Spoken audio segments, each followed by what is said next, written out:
No começo, um homem extremamente forte buscava ficar ainda mais forte, derrotando calangos com facilidade.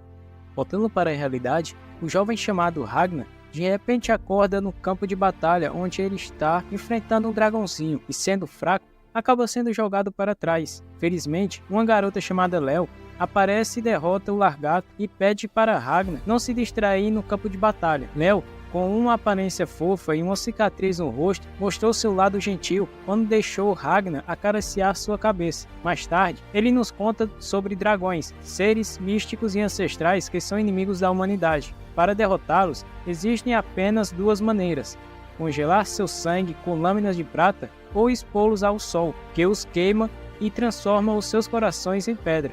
Ao voltar para a cidade, ele reconhece Léo como uma prodígio chamada Leônica, devido a uma cicatriz no rosto dela. Ele compartilha como Léo sobreviveu enfrentando 30 dragões sozinha, um feito notável. Ele confirmou tudo isso, sabendo que ela é conhecida como Amada pela Prata e por outros nomes. Ele acredita que ela ficará ainda mais incrível no futuro e só quer ver o crescimento dela. Ele tira uma foto dela, mas em outra mesa, um homem começa a provocar Ragnar, dizendo que ele estava vivendo à sombra de Léo. Ragnar e Léo não conhecem o sujeito, deixando-o sem jeito, mas ele continua a provocação, afirmando que Ragnar está atrapalhando Léo. Léo reage puxando sua espada e apontando para o provocador. Ela pergunta o que ele busca com sua espada de prata: fama, riqueza ou glória. Ela afirma que a sua busca é ser mais forte, caçando e destruindo todos os dragões. Ela estava determinada a seguir em frente quando segurou sua espada pela primeira vez. Ela estava disposta a enfrentar até mesmo o Deus Dragão, onde quer que ele estivesse. Ela perguntou se alguém queria se juntar a ela na jornada, prometendo fama e riqueza em recompensa. Mas nenhum dos homens ali demonstrou interesse, exceto Ragnar, que se ofereceu para segui-la. Quando Léo ficou sonolenta, eles se retiraram e Ragnar começou a treinar. Ele sabia que nunca seria tão talentoso quanto Léo na caça, mas estava disposto a ajudar como podia. No entanto, o homem que havia aparecido nos sonhos de Ragnar apareceu e o advertiu que ele não conseguiria acompanhar Léo e a perderia. Ragnar teve uma visão assustadora de tudo em chamas e Léo desarmada, pedindo desculpas, sendo atingida por flechas negras. Isso o deixou desesperado e ele acordou do pesadelo. Refletindo sobre o que viu, Ragnar preparou a comida e colocou Léo para descansar, pensando no futuro e no que poderia acontecer. No dia 23 de fevereiro, no ano 498 da Era do Sol, a guilda fica sem missões e decide ir para Ereze, onde os dragões têm aparecido raramente. Ragnar decide cortar o cabelo de Léo, mas uma lembrança dolorosa o faz acordar assustado e chorando. Em 26 de fevereiro, ele continua treinando de forma intensa, assombrado por uma voz que lhe diz que perderá algo importante. Ele nota um comportamento estranho dos dragões na taverna e traça uma rota que desperta a curiosidade de Léo. No entanto, Ragnar não consegue esquecer as palavras do homem misterioso e começa a se questionar se foi um sonho ou alucinação. Léo chama de volta à realidade, ao notar suas olheiras e mãos machucadas, e ele finalmente decide compartilhar seus sentimentos, perguntando como pode ajudar Léo, além de cuidar dela. Ela compartilha seus pensamentos sobre ele quando conheceu, reconhecendo seu potencial, embora não tão grande quanto o dela. Ela acredita que um dia ele se tornará forte e promete protegê-lo até lá. Ele relembra a sua história, onde seus pais foram mortos por dragões quando era criança, e todos que o adotaram também tiveram o mesmo destino. Por isso foi chamado de amaldiçoado. No entanto, Léo o convidou para caçar dragões, e ele percebeu que queria ficar ao lado dela o máximo possível, não se sentindo mais amaldiçoado. Enquanto ele expressa seus sentimentos, tem um pesadelo sobre a morte de Léo, acordando assustado, preocupado com o que o futuro reserva. Em 27 de fevereiro, uma notícia alarmante chegou. A cidade vizinha, Dona Pierre, foi atacada. O número 2, que sabia sobre uma missão para enfrentar essa ameaça, sugeriu que Léo não fosse para evitar ganhar toda a glória. No entanto, quando Léo insistiu em ir e chamou Ragnar, ele sentiu algo terrível e os aconselhou a fugir. A cidade vizinha logo ficou em volta em chamas, e quando finalmente saíram, Ragnar percebeu que era exatamente como em sua visão anterior. Ele quis proteger Léo, mas antes que pudesse expressar isso, Léo assegurou que não morreria e correu na frente dele. A cidade estava um caos, com dragões por toda parte. Durante a fuga dos dragões, eles notaram um humano no meio deles e tentaram ajudá-lo. No entanto, O sangue ao redor desse humano se transformou em flechas que atingiram as pessoas próximas. O homem vestiu-se com o material das flechas e ordenou que os humanos perecessem. Ragnar viu uma torrente de fogo subindo aos céus e foi verificar. Lá, ele avistou o homem com as mesmas flechas da sua visão e ficou apavorado, temendo pela segurança de Léo. Ele decidiu protegê-la a todo custo. O número 2 identificou o homem com um chicote como um dragão superior. Quando o homem estava prestes a atacar e matar Six, Ragnar aparece atrás dele e tenta atacar, mas sua espada quebrou ao tocar o monstro.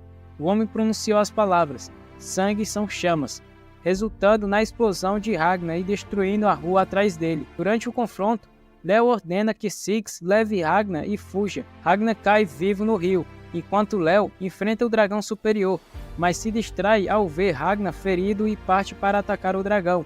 Enquanto Ragnar afunda na água, ele tem visões de seu futuro após perder Léo.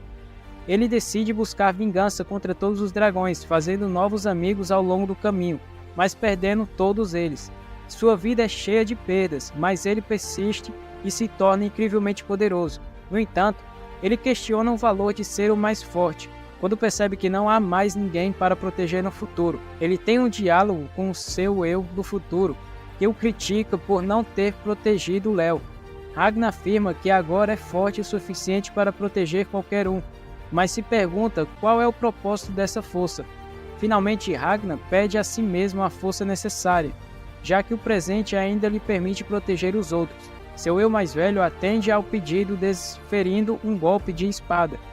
Ele percebe que se tornou solitário e de repente a prata o envolve, fazendo-o acordar gritando no presente. Ele concorda em unir seu eu do passado e futuro, mesmo sabendo das consequências. O dragão elogia Léo, que pergunta se ele é o deus dragão, mas ele fica irritado com a comparação, se apresentando como um dragão superior da 17ª cadeira do sangue da asa Greywells. Ele conta a história de como o deus dragão ordenou a destruição de Dona Pierre devido a um problema em uma pastelaria. Mesmo protegendo a cidade, o deus dragão ficou desapontado e decidiu destruir o reino. Ele explica que os dragões agem de acordo com os desejos de seu deus, determinando o destino das nações humanas. Para ilustrar, ele revela que a batalha anterior não era real e os caçadores de dragões nunca foram uma ameaça para sua linhagem. Antes de atacar Léo, o tempo para e algo o atinge. Assustado, ele pensa que é uma ilusão, mas percebe que algo se aproxima. Sons de armaduras caindo ecoam e vários dragões são petrificados. Depois de arrumar seu casaco, nosso herói caminha pelo campo de batalha. Ele relembra como, ao decidir enfrentar os dragões, passou por muitos desafios, quase morrendo várias vezes, mas sempre sobrevivendo.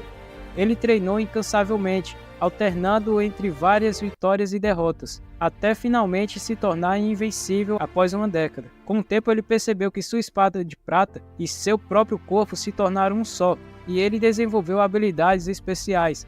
Após anos de treinamento, ele dominou uma técnica chamada Silverine, comparável ao Godspeed de Killua. Ele enfrenta dragões menores facilmente, mas quando se depara com um dragão superior, algo estranho acontece. E quando Ragnar chega perto do dragão superior, ele perde o controle devido a um misto de medo e admiração, transformando em sua forma completa de dragão, liberando todo o poder mágico de seu sangue. No entanto, Ragnar congela seu adversário completamente e o quebra em 1000 pedaços com um gesto de mão. Uma onda de choque se espalha, deixando-o momentaneamente paralisado. Ragnar volta ao normal, ofegante. Nesse momento, Léo o chama, e todas as emoções acumuladas ao longo dos anos, com a culpa de não ter sido forte o suficiente para protegê-la, transbordam. Ragnar abraça Léo e chora. Ela fica confusa, mas reconhece que ele conseguiu mantê-la viva. Ela elogia seu esforço e dedicação, mas Ragnar diz que não foi ele quem fez isso tudo. A pessoa responsável não está presente, mas ele conhece sua história e sabe o quanto ansiou pela presença de Léo. Num lugar estranho, uma mulher diz que Ragnar morreu de pé e menciona as consequências. Ela se surpreende ao vê-lo com uma expressão normal, diferente da aparência sentimental com que morreu. Ela diz que agora só podem confiar nas versões deles do passado, para fazerem o que é certo e criar um mundo onde os dragões não sejam mais uma ameaça. Naquele dia, 7 cidades de Lins foram atacadas, e 6 delas caíram, incluindo a capital. Mas também naquele dia, nasceu o ceifador de dragões. Ele acorda em uma casa ao lado de Léo, surpreso por vê-la viva. O número 2 entra no quarto e começa a falar com eles. Ragnar sugere que seria melhor sair da cidade, já que o deus dragão ordenou a destruição do país, e os dragões obedecem às ordens dele cegamente. Se eles cruzarem a fronteira, os dragões não os perseguirão. Porém, a versão atual de Ragnar surpreende Six, que pergunta quem ele é, já que ele não se parece em nada com o Ragnar que conhece. Ragnar adormece antes de responder e começa a chamar por Leo enquanto dorme. Ela o tranquiliza, mas se pergunta se ainda é útil para ele. Nesse momento, a terra começa a tremer e eles veem a floresta se movendo em direção a eles. Léo parte para o ataque. Ao mesmo tempo, a mulher do plano astral chama Ragnar para encontrá-la, pois é o momento de começar a história. Na cena final, à medida que a floresta se aproxima da cidade, os servos se reúnem com seu mestre, Bolo Fofo, no meio da floresta. Eles anunciam a chegada do prato de cordeiro que ele esperava com ansiedade. Bolo Fofo os encara com um olhar aterrorizante e ordena que tragam o prato imediatamente. A empregada destampa o prato, revelando um pedaço de carne deliciosamente preparado, o que faz o porco salivar de desejo. Enquanto ele saboreia a refeição, todos os servos mantêm uma postura temerosa, como se suas vidas estivessem em jogo. No entanto, o Bolo Fofo acha o prato incrível e sua expressão muda para uma de felicidade, o que traz um vislumbre de esperança aos seus subordinados. No entanto, essa cena horrível logo se desfaz quando o monstro afirma que o sabor daquilo não se comparava ao sabor dos seus servos. Ele abre uma boca enorme e avança em direção ao homem. Enquanto ele mastiga o homem, as empregadas ficam desoladas, mas também são pegas pelo monstro, restando apenas uma delas no chão. Sem hesitação, ele se dirige a ela, não deixando nada para trás. Ele diz que seu Deus ordenou a erradicação de todos os humanos do reino, o que significa que ele tem carta branca para devorar cada um deles. Quando ele pega a garota e leva em direção à sua boca, sua forma grotesca se abre como uma flor, tornando-se ainda mais repugnante do que antes. Enquanto isso, na cidade, os caçadores enfrentam vinhas misteriosas. No entanto, eles estranham o fato de um dragão atacar enquanto o sol ainda brilha no céu, temendo que as regras habituais estejam mudando. Enquanto isso, Léo enfrenta desafios na Amazônia, mas é pega de surpresa por um ataque em suas costas, percebendo que uma das vinhas pegou Ragnar. Então ela parte para resgatá-lo, mas as vinhas se voltam contra ela, mirando em sua cabeça. Quando estava prestes a ser atingida, Ragnar percebe isso e acorda, congelando a cena e emitindo um brilho prateado que permite a todos verem o que aconteceu. Ele desperta em cima de uma casa, meio perdido. Após ajustar seu casaco, ele parte para a ação, mesmo sem esperar por Léo, que corre atrás dele. O dragão o vê de longe e pede para Ragnar diminuir a sua velocidade, mas ele não se importa e ataca o dragão, lançando-o a quilômetros de distância. A menina cai no chão, assustada com o que aconteceu. Ragnar começa a falar, explicando que está amaldiçoado e que todos próximos a ele acabam morrendo.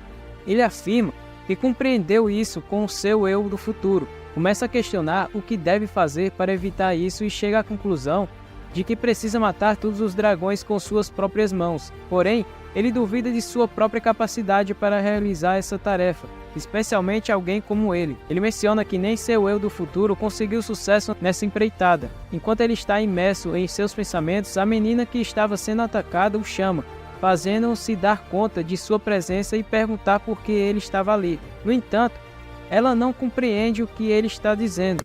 Ele pergunta se ela foi procurá-lo, mas a garota nega, afirmando que não tem ideia do que ele está falando. Ele deixa para lá e anuncia sua intenção de exterminar todos os dragões na Terra, pedindo a ajuda dela e chamando-a de Crisson. A garota não entende o que ele diz e não reconhece esse nome, então ela diz a ele que Ragnar está confuso e que seu nome é outro. Quando ela estava prestes a dizer seu nome, Ragnar a chama de Elisa, surpreendendo-a. No entanto, ele continua falando que ela é uma garota de 14 anos de uma aldeia agrícola que desapareceu devido a um ataque de dragões na terra de seu contratante. Ele alega que é essa a história que ele gosta de usar como sua identidade de fundo, pois seu eu do futuro lhe contou isso.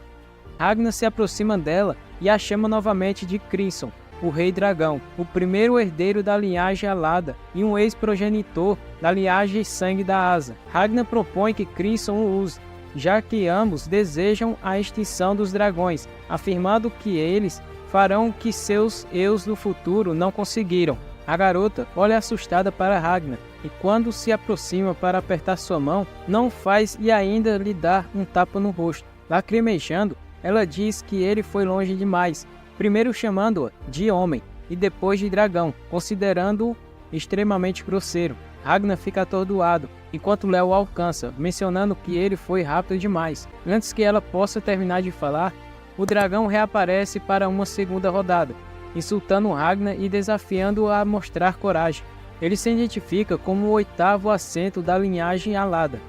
Sem hesitar, o dragão pula em direção a Ragnar, que ainda estava de costas. Ragnar, porém, invoca uma esfera de prata e a lança na boca do dragão, antes de se teletransportar para trás dele, segurando Léo. Ele ordena que a esfera exploda, inflando o dragão e destruindo-o em milhões de pedaços, junto com a floresta circundante. Ao observar isso, Crimson suspira e olha para Ragnar, que coloca Léo no chão.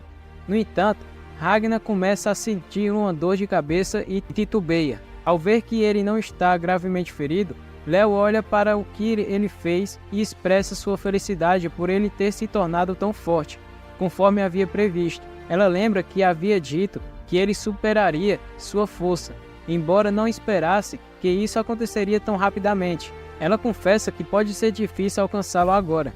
No entanto, enquanto Léo compartilha seus pensamentos, Ragnar mantém uma expressão séria e se afasta. Ele pede a Léo que proteja os moradores da cidade e os leve através da fronteira. Léo pergunta o que Ragnar planeja fazer, e ele menciona que ainda tem algumas coisas para cuidar. Ela insiste em acompanhá-lo, mas Ragnar a adverte de que suas ações são muito perigosas. Léo argumenta que eles são caçadores de dragões e que tudo o que fazem é arriscado. Ela começa a questioná-lo sobre por que ele quer deixá-la para trás, mas ele responde que eles trabalharão separadamente por um tempo. Isso deixa Léo impaciente e ela diz que ele deveria apenas fazer o que ela manda. Logo percebe o que disse e tenta se retratar. Isso surpreende Ragnar, pois nunca a viu perder o controle assim. No entanto, ele se lembra de que, apesar disso, ela ainda é apenas uma criança de 12 anos. Ele percebe que colocou todo o peso nas costas dela, devido à sua fraqueza.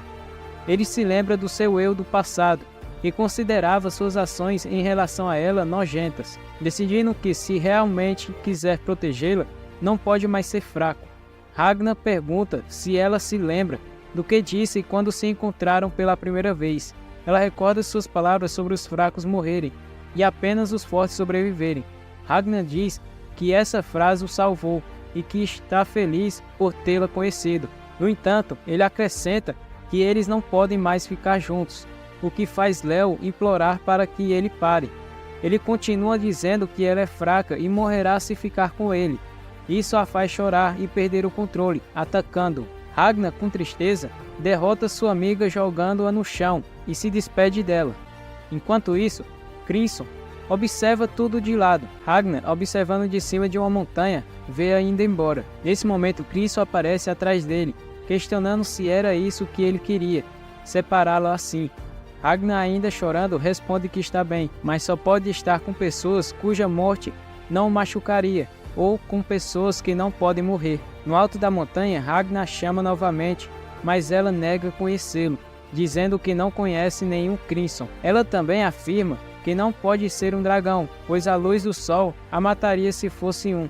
Ragnar explica que seus poderes de Rei Dragão estão selados, o que o impede de usar seus poderes, mas em troca, ele não tem mais fraquezas. Ela se cansa e diz que ele pode lutar contra Deus, ou o que for sozinho, desejando-lhe sorte e reiterando que ela é uma mulher. Ragnar menciona que Crimson pode mudar de sexo ou idade quando quiser, Quando ela está prestes a sair, ele começa a se questionar como poderia ganhar a confiança de Crimson. Ele se lembra que Crimson falou sobre deixar seus caminhos cruzarem no futuro, mas eles se conheceram bem antes dessa última vez.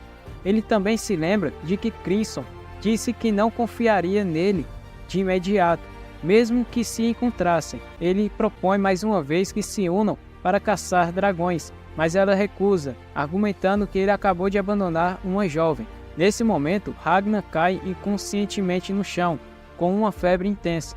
Ela se aproxima dele e nota que ele está gravemente doente. Ela exibe um olho vermelho com pupilas de dragão enquanto coloca a mão sobre ele, dando a entender que algo mais está em jogo. Crimson aparece diante de Ragnar, impressionado com o poder do humano. Ele se apresenta como um rei dragão, mas antes que possa terminar sua fala, Ragnar parte ao meio com um único chute. No entanto, Crimson reaparece atrás dele em outra forma, com a intenção de fazer uma proposta. Ele quer unir força com Ragnar, o ceifador.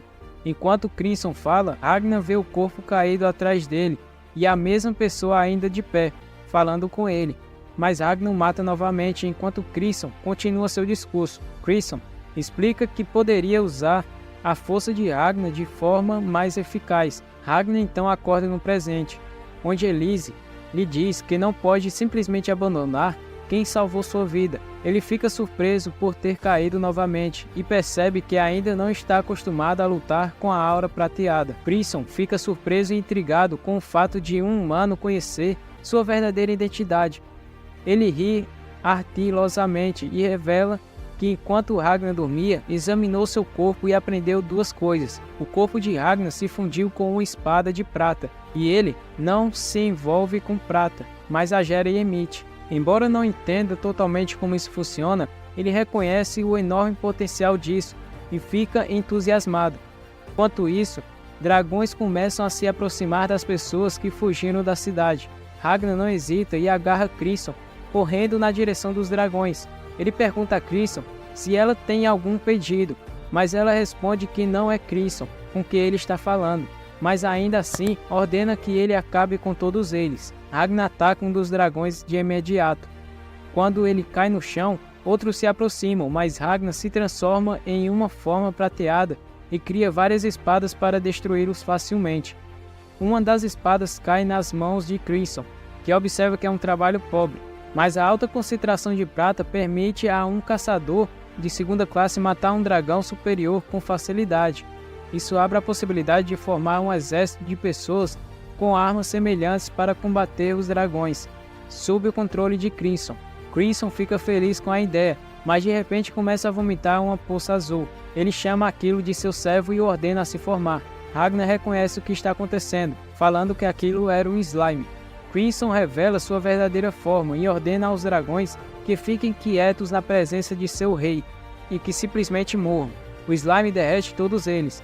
Então Crimson começa a falar com Ragnar, dizendo que está disposta a aceitar sua proposta com uma condição. Então ele joga um frasco para Ragnar e diz que é um veneno, que ele morrerá em agonia se beber. Ragnar rapidamente toma o dispositivo, surpreendendo Crimson. Este último questiona as motivações de Ragnar, e ele responde que deseja acabar com todos os dragões, e com Crimson também, para proteger tudo o que ele já perdeu ou poderia perder para os dragões. Crimson compreende que o medo de Ragnar é o que o motiva a querer exterminar os dragões, e comenta que ele é irritante e não possui as qualidades de um herói, mas pode ser útil como uma ferramenta. Enquanto Crimson faz seu juramento de caçar e eliminar todos os dragões até que não reste nenhum, Ragnar tem um pensamento que o leva de volta ao futuro, quando Crimson estava prestes a falar sobre o que aconteceria depois de destruir tudo relacionado aos dragões. Com essa resolução, eles lançam-se em uma guerra que altera irrevogavelmente o curso do mundo. E é aí que começa a história de como ambos puseram fim a todos os dragões, dando início à saga de Ragnar Crimson. Depois de firmar um contrato espetacular com Crimson, nosso herói embarca em sua missão de caça-dragões. Entretanto, em uma cidade distante, um dragão começa um monólogo sinistro, revelando seu gosto pelo som dos gritos que ecoam no vento. Enquanto ele divaga sobre essas ideias perturbadoras, várias pessoas, especialmente mulheres, estão suspensas no ar, mantidas como reféns. O dragão, movido pela perversidade, começa a feri-las para desfrutar seus gritos. Enquanto tortura impiedosamente as jovens, ele continua a conversar com o vento, acreditando que a morte e o sofrimento delas fortalecerão seu vínculo e sua unidade com o vento. Quando uma das vítimas pede ajuda desesperadamente, o dragão responde de maneira sádica, sugerindo que talvez, ao matá-las, ele e o vento possam se livrar do tédio. Enquanto isso, os poucos sobreviventes na cidade, incluindo alguns caçadores, tentam coordenar os habitantes e lutar contra os pequenos dragões que os seguem. Apesar de seu líder tentar elevar a moral, eles ainda não conseguem se impor de maneira eficaz contra as criaturas assustadoras. Isso leva a questionar sobre o propósito dos caçadores de dragões diante de monstros tão ameaçadores. No entanto, um Jeep surge com estilo, e dele emerge Ragnar, determinado e com sangue nos olhos, prontamente envolvendo-se na luta contra os dragões com sua afiada peixeira de prata. E Crisson volta a perguntar sobre o futuro, questionando a força de Ragnar. Ele se preocupa se o poder de Ragnar é apenas uma memória, mas Ragnar assegura que não precisa se preocupar, pois as habilidades da técnica de prata estão gravadas em seu corpo. Isso ganha a aprovação de Crisson, que se aproxima de Ragnar, expressando o desejo de ver alguns dragões mortos pelas mãos dele. Isso empolga Ragnar para enfrentar os dragões, e ele pergunta quantos eles terão que enfrentar. Crisson, no entanto, informa que não será Ragnar quem lutará, mas os caçadores presentes. Ele observa os homens cuidando de algumas crianças, agindo como pais delas, e vê uma oportunidade. Crisson começa a chamar a atenção das pessoas e apresenta ele e Ragnar como caçadores de dragões, com destaque para Ragnar, a quem ele apelida de Ragnar, o ceifador. Ele o descreve como um mestre caçador que derrotou muitos dragões superiores. Crisson também se apresenta como um companheiro do ceifador e um modesto mago. Quando ele fala que é um mago, as pessoas ficam incrédulas, mas ele acredita que neste mundo a magia existe, embora seja rara e normalmente seja utilizada apenas pelos dragões superiores. Mesmo que os humanos que possam usar sejam escassos, eles ainda existem e são considerados raros. Após essa afirmação, o caçador pergunta se a criatura que está devorando o dragão atrás de Crisson é magia. Crisson confirma, dizendo que sim. Outro homem pergunta como um líquido se transformou em uma forma humana, e Crisson explica que isso também se deve à magia.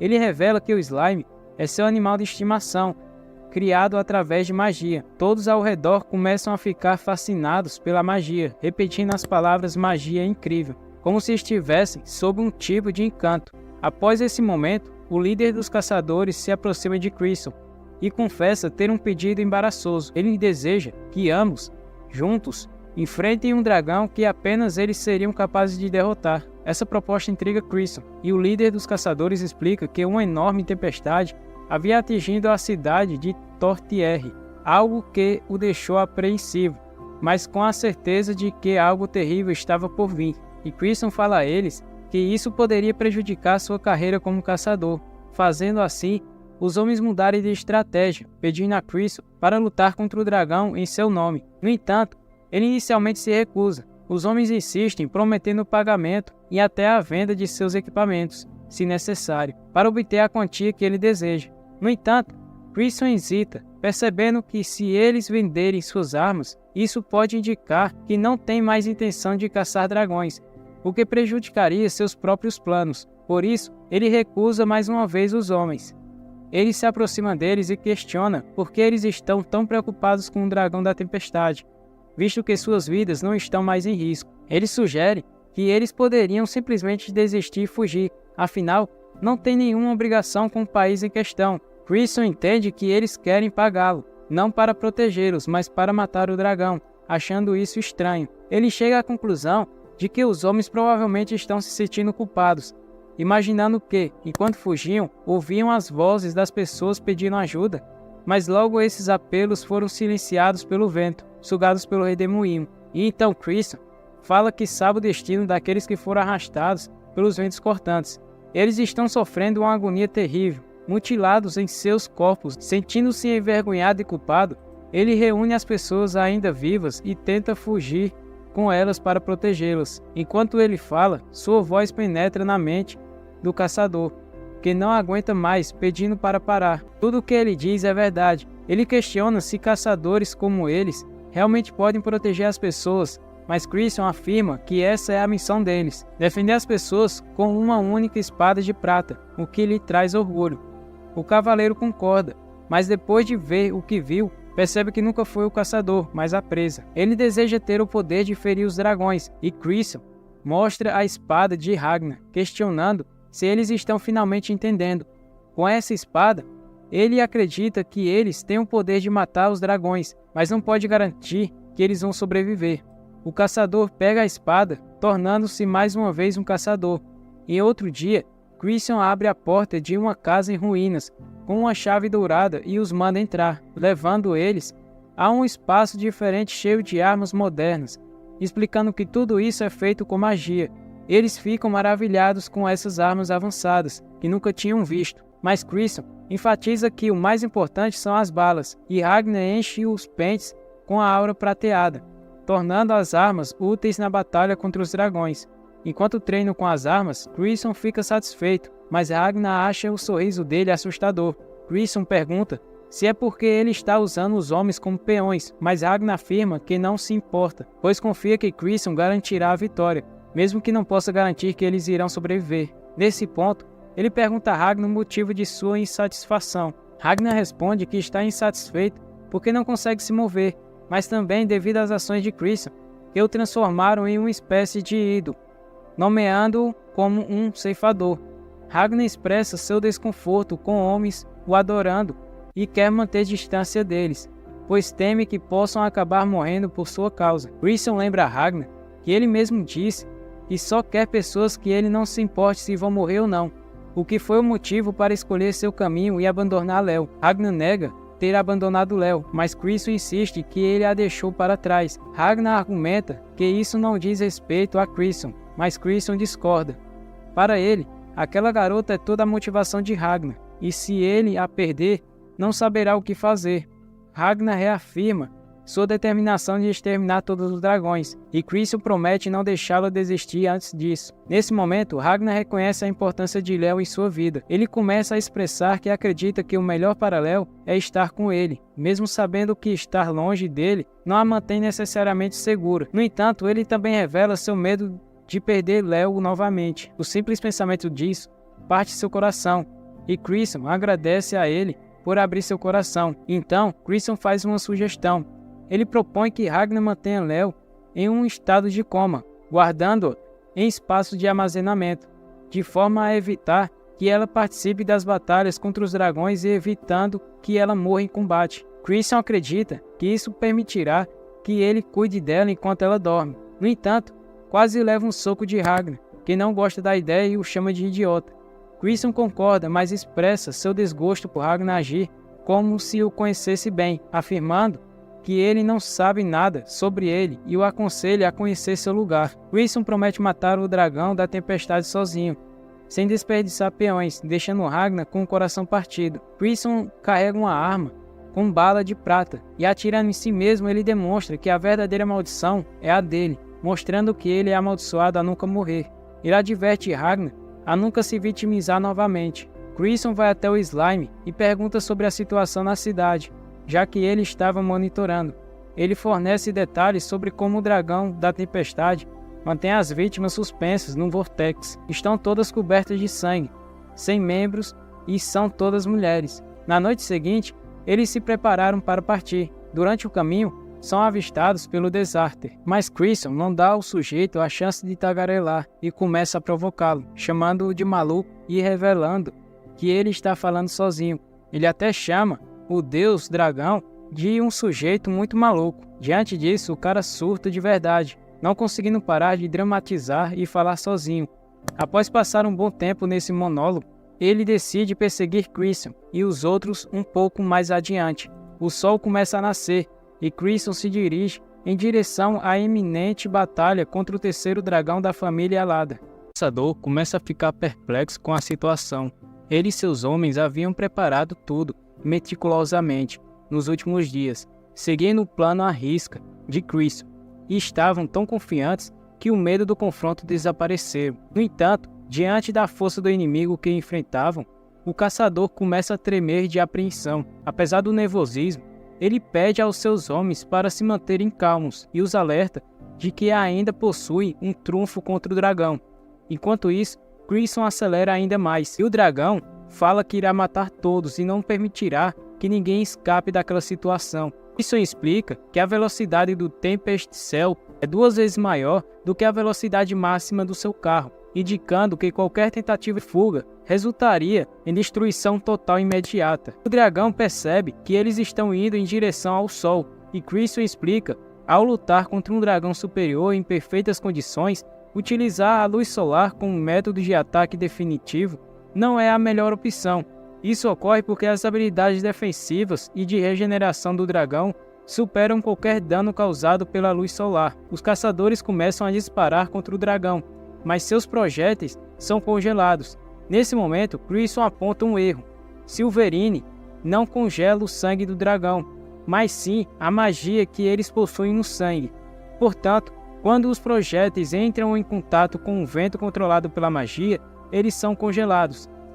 Os caçadores percebem que seu ataque está tendo algum efeito, e o dragão começa a se questionar se os projéteis são feitos de prata. Isso faz Crisson sorrir maliciosamente, pois ele sabe que o dragão está considerando a possibilidade de que as balas sejam de prata. No entanto, a verdade é que essas balas são comuns, feitas de chumbo, mas carregadas com a aura de Ragnar. O dragão subestima o ataque dos caçadores e afirma que congelar apenas a superfície do tornado não será suficiente para romper o vínculo entre ele e o vento.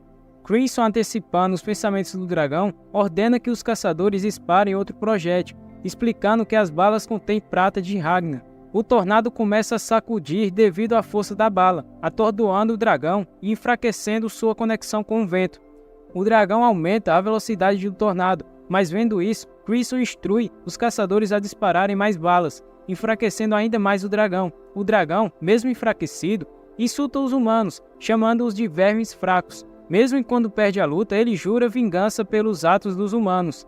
No entanto, seu tornado é desfeito de repente, e Ragnar aparece usando as artes de batalha Silverine. Crisson prende o dragão com slime e o arremessa contra um estaca que perfura seu coração, enfraquecendo-o imediatamente. O dragão lamenta a lesão em seu coração, que afeta sua magia, e começa a sentir seu corpo ficar frio. No entanto, ele se solta e cai no chão, com os caçadores. Indagando por estar em tal situação, ele insulta os caçadores. Crisson avança e derrota o dragão, explicando que, como a terceira categoria do sangue alado, Desastre não era um dragão fraco. Ele menciona que Desastre poderia invocar até 8 tornados ao mesmo tempo em sua forma de dragão, mas o plano deles deu certo. Crisson sugere que Desastre provavelmente nunca imaginou que seria caçado e morto. Crisson revela que provocou o dragão de propósito, esperando que ele usasse todo o seu poder para tentar matá-lo. No entanto, o dragão Desastre, por causa de sua arrogância e orgulho, não empregou todo o seu poder real e, consequentemente, acabou perecendo devido à sua negligência. Ao assistir a cabeça do dragão sendo queimada pelo sol, Ragnar reflete sobre o perigo representado por Crisson, e após eliminarem todos os dragões, ele precisa urgentemente matar Crisson também. Após o confronto, os caçadores agradecem a Crisson por sua ajuda com armas e veículos, mas ele responde com humildade, desejando-lhes uma fuga segura do país. Antes de partir, Crisson apaga todas as memórias dos homens, fazendo-os esquecer tudo sobre ele, exceto por Ragnar. Estende a mão para cumprimentá-lo. Ragnar recusa, dizendo que não matou o dragão sozinho, reconhecendo a contribuição dos caçadores. O homem muda seu discurso e cumprimenta Ragnar em celebração ao triunfo de todos os caçadores de dragões. Crisson liga um rádio e eles ouvem um comunicado importante do exército real de Leze, informando sobre um ataque em grande escala de um dragão em uma cidade próxima à fronteira. O homem ordena a evacuação de todos os cidadãos para a capital, alertando que estão bloqueando as rotas de fuga e aconselhando que ninguém se aproxime da fronteira. Ragnar suspeita que seja uma armadilha e Crisson concorda, dizendo que estão encurralando os cidadãos na capital. Eles decidem partir imediatamente para a capital e Crisson revela que já era hora de mudar a área de caça. Enquanto isso, 5 dias antes dos eventos atuais, o imperador descobre a destruição de Dona Pierre e pergunta a um súdito qual país teria invadido a cidade. O súdito explica que a cidade foi destruída por dragões, quando uma tempestade noturna a reduziu em cinzas, aniquilando quase todas as forças armadas.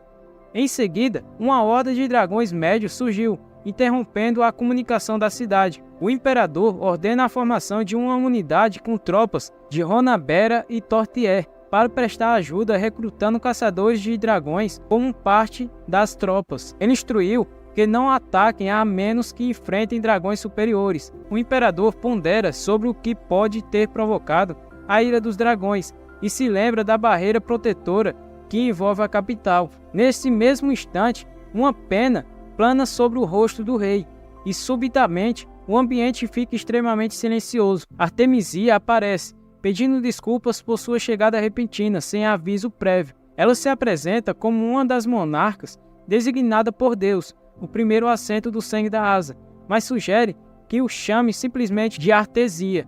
O rei a reconhece como dragão com asas de anjo. Ela concorda que muitas vezes as pessoas a chamam assim, mas acha que esse nome não combina com uma jovem. Artesia revela sentir-se intimidade pela majestade do rei. Ele questiona sobre a barreira que é imposta na capital e ela tranquiliza dizendo que a barreira está plenamente funcionando. No entanto, confessa que está apenas fingindo um sorriso e suportando o calor da barreira, já que ficar perto do calor solar não é agradável. O rei começa a se perguntar sobre ela e nota que durante a longa guerra entre humanos e dragões não há registro de sua participação pública. Artemisia explica que os vassalos estão ilesos, mas temporariamente imobilizados, porque ela manipulou o tempo e fez o mundo parar. Ela não podia ir até a capital, já que sua presença surpreenderia as pessoas. Ela escolheu aparecer ao rei dessa maneira, não extravagante, para conhecê-lo. O rei pergunta qual é a verdadeira razão de sua visita, e Artemisia afirma que veio pedir desculpas.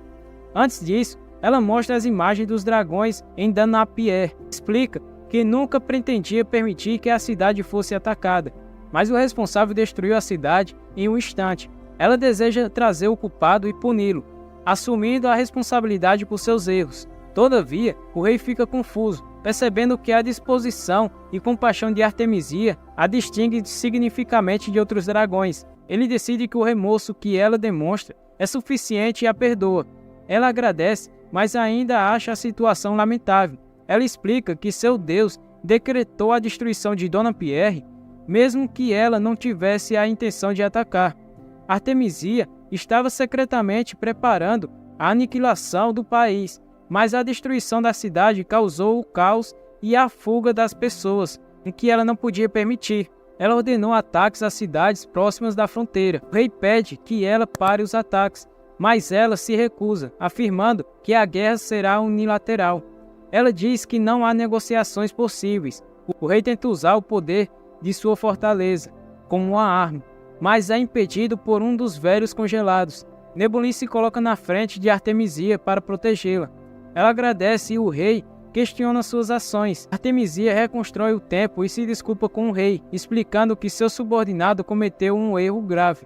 O rei fica confuso, pois acreditava que estava morto, mas ela revela que voltou no tempo para restaurar seu corpo antes da mutilação. O rei acha isso assustador e a questiona sobre seu Deus e a vontade dele de destruir o país. Artemisia explica que o medo da morte logo dominará o país e a vontade de seu Deus é que ela pare o sofrimento imediatamente. Ela estende a mão ao rei, pedindo ajuda para matar as pessoas do país, com o mínimo de sofrimento possível. No ano de 498, na Idade do Sol, um servo informa ao rei que o número de refugiados continua aumentando e que será difícil acomodar mais pessoas na capital. No entanto, o rei assegura que não haverá problema e solicita que todos sejam acolhidos, transmitindo confiança de que tudo ficará bem. Em outro ponto da cidade, uma entidade comenta que, independentemente do orgulho dos humanos, eles parecem desprovidos de alma após a morte. Nesse momento, Artemisia aparece e surpreende o ser, alegando que pensava que ele já teria desaparecido em cinzas. O indivíduo agradece por sua presença e ele revela que está lá para manter o monstro atualizado sobre a situação. Ela informa que o plano deles está em andamento e explica que em 10 dias poderão proporcionar uma morte pacífica para todas as pessoas reunidas na capital. O monstro tenta interrompê-la para discutir o plano, mas Artemisia o silencia com um golpe e menciona um problema. O nono assento Dorneia foi derrotado. A responsável por isso foi Starly Alice, a segunda princesa do reino. Camus percebe que ela está falando da princesa da prata, e Artemisia relata que já enviou o quinto e o sexto assentos em busca dela. Camus se oferece para caçar no lugar dos assentos, mas Artemisia o interrompe e revela que Desastroas, Tenroth e Grens-Loartes desapareceram perto da fronteira do sul. Camus suspeita que isso possa ser obra dos Solarianos ou de dragões de outra linhagem. Artemisia menciona que o ancião sugeriu que a ameaça pode ser de origem completamente desconhecida. Camus faz piada da situação, deixando Artemisia irritada. Ela o repreende por suas ações precipitadas, responsabilizando-o pela situação. Ele se desculpa e pede que ela devolva seu coração. Artemisia aceita devolver seu coração e suspende temporariamente sua punição. Ela ordena que ele subjugue todos os insurgentes. Ele provoca Artemisia, sugerindo que ela o beijará se ele esmagar todos os insurgentes. Em vez disso, ela lhe dá um soco e pergunta se ele não aprendeu a lição. Camus admite que gosta de provocá-la e ela o instrui a sair logo.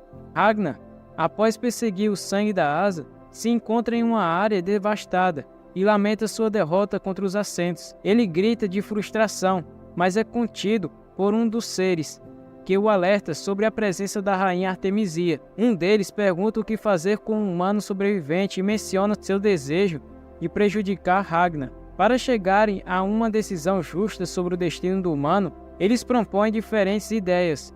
Um dos homens sugere que a única opção é matar o humano, já que ele não tem utilidade viva.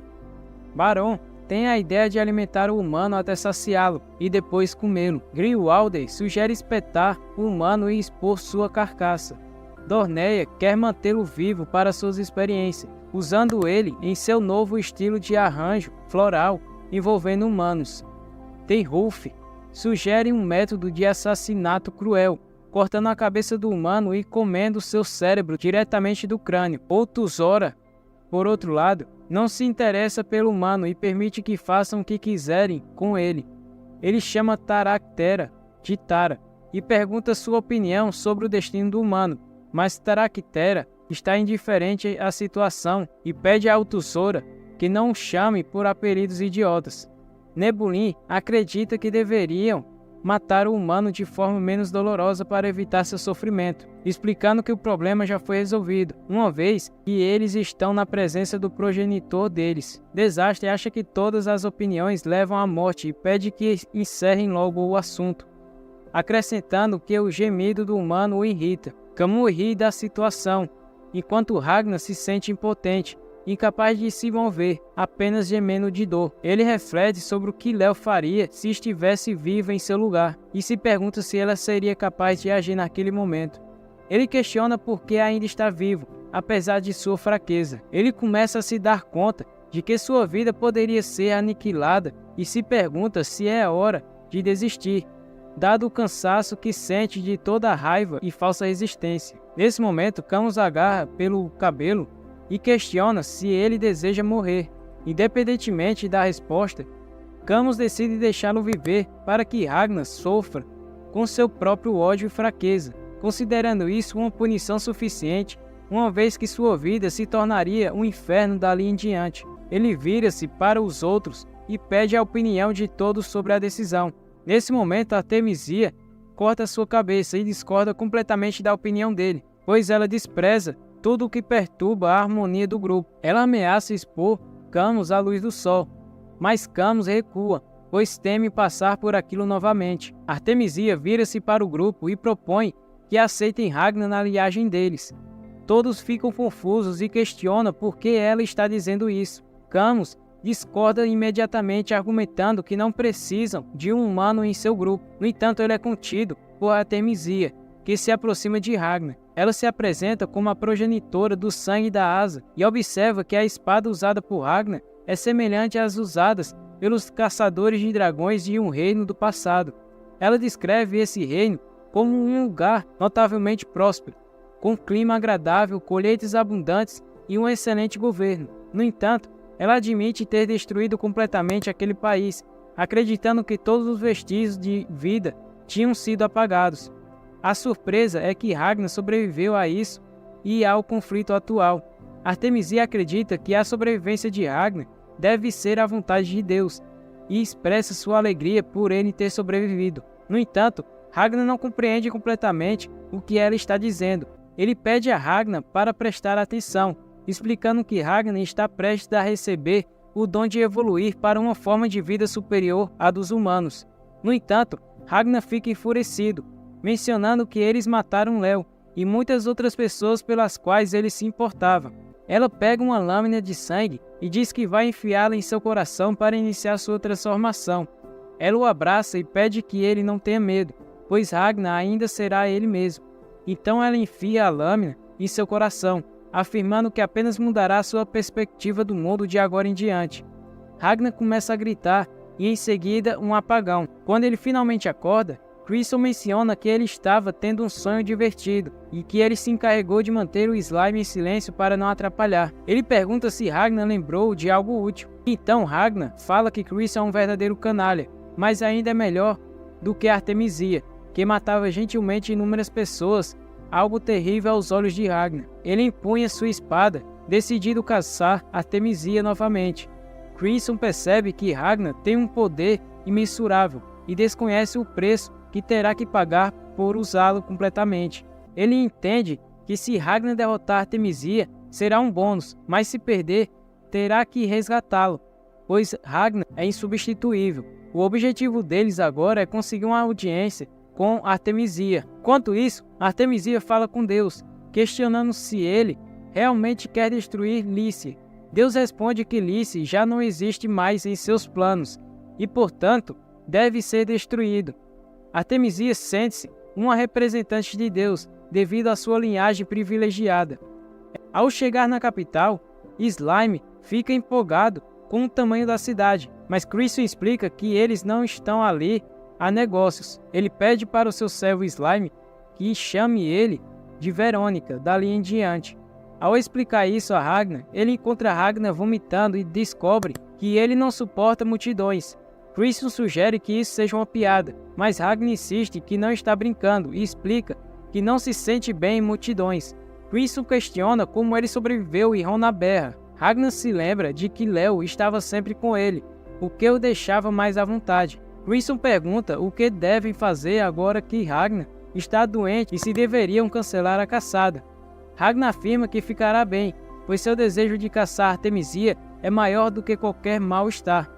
Criston decide ajudá-lo e o levanta, mas Ragnar ressalta que ele nunca poderia substituir Léo. Ele anuncia sua preparação para iniciar a missão e pede ao Slime que fique com Ragnar por 2 horas, advertendo-os para não se envolverem em problemas e para não pronunciarem o nome do inimigo em voz alta. Também destaca que não devem conversar com desconhecidos. Criston pede a Ragnar que repita as instruções para garantir que tenha entendido. Ragnar resume as diretrizes, passar despercebido e manter o silêncio. Criston adverte que caso ele não cumpra essas regras, será considerado um traidor. Ele segue seu caminho e percebe que, apesar de parecer muita gente ao redor, o fluxo de evacuados para a capital já deve ter ultrapassado os 2 milhões. Deduz que estão reduzindo silenciosamente o número de pessoas para que ninguém perceba, concluindo que um massacre em massa está ocorrendo. Enquanto isso, Nebulin informa a Borgio que terminou a seleção do dia, mas Borgio quer saber onde está o progenitor deles. Nebulin explica que Artemisia queria ver as condições dos evacuados pessoalmente, o que desespera Borgio. Nebulin revela que sabe onde ela está, mas recebe uma bronca. Borgio diz que é dever dele se opor aos caprichos da rainha. O garoto chora e pede desculpas, mas Borgio diz que falarão sobre isso mais tarde, pois precisam encontrá-la no antigo distrito. Ele convoca as garotas para irem no andar de cima do alojamento. Nesse momento, Crisson aparece, mas o tenente pede para ser avisado antes de sua chegada, para que seu servo possa recebê-lo. Crisson o ataca, alegando que ordenou a coleta de informações fazendo-se passar por um oficial de alto escalão. Mas Crisson achou que ele só estava se divertindo. O Golem revela que também obteve informações. Crisson pede a Quimera para aparecer e explica que fará Ragnar enfrentar Artemisia, estando-os a cooperar para matar o monarca alado. Enquanto isso, a capital entra em alvoroço e o povo começa a especular que o exército está planejando algo. Quando a lona é abaixada, revelam-se vários cofres de dragões, e um homem no púlpito explica que o país está enfrentando ataques intensos de dragões. Ele reconhece a ansiedade do povo diante da incerteza de serem devorados pelas feras aladas. No entanto, ele oferece palavras de conforto e queima os corpos dos dragões para demonstrar a determinação de resistir aos ataques. O homem relata que o exército de Lyce enfrentou uma horda de dragões e os derrotou, afirmando que o exército superará o poder destrutivo dessas criaturas. Ele assegura que o exército continuará a combater os dragões restantes, restaurando assim a paz para o povo. Essas notícias empolgam a multidão, que acalma a terra de Lyce. Ragnar, apesar de não entender plenamente os objetivos em jogo, suspeita que os humanos estão sendo coagidos a agir assim. Ele passa por Artemisia, que está disfarçada, lembrando-se do conselho de Crisson para não enfrentá-la sozinho, caso a encontrasse. Ainda assim, uma parte dele quer atacá-la, e Artemisia percebe sua palidez, questionando se algo aconteceu. Crisson quer a ajuda de todos para enfrentar o monarca. Sua serva concorda, mas o Golem não quer. Crisson explica que mudou de ideia graças a Ragnar. O Golem agora concorda em ajudar, mas sugere não desafiar o monarca agora. Crisson rejeita a ideia. O Golem viu o monarca usando magia de controle do tempo e acha que seria difícil lutar contra ele. Crisson insiste que Ragnar lide com o monarca, não ele. Crisson diz que Ragnar é muito mais forte. O Golem concorda em deixar outra pessoa enfrentar o monarca, mas está curioso para ver como a força bruta se sairá contra a magia de controle do tempo. Enquanto planejam, Ragnar está conversando com Artemisia. Ragnar sabe que precisa seguir ordens, mas está em desvantagem se lutar contra Artemisia 1 contra 1. Ele também vê que Artemisia está com uma criança desconhecida e fica indeciso entre matá-la ou deixá-la viva. Os servos de Crisson começam a discutir como crianças. Crisson repreende o Golem por insultar a serva, elogiando suas habilidades. Crisson a defende, dizendo que ofendê-la é desrespeitar Crisson. Eles discutem e, eventualmente, Crisson volta ao tópico principal sobre o poder de controlar o tempo. Enquanto isso, em um conflito entre facções, Volter Kamui aparece e desafia os homens com espadas.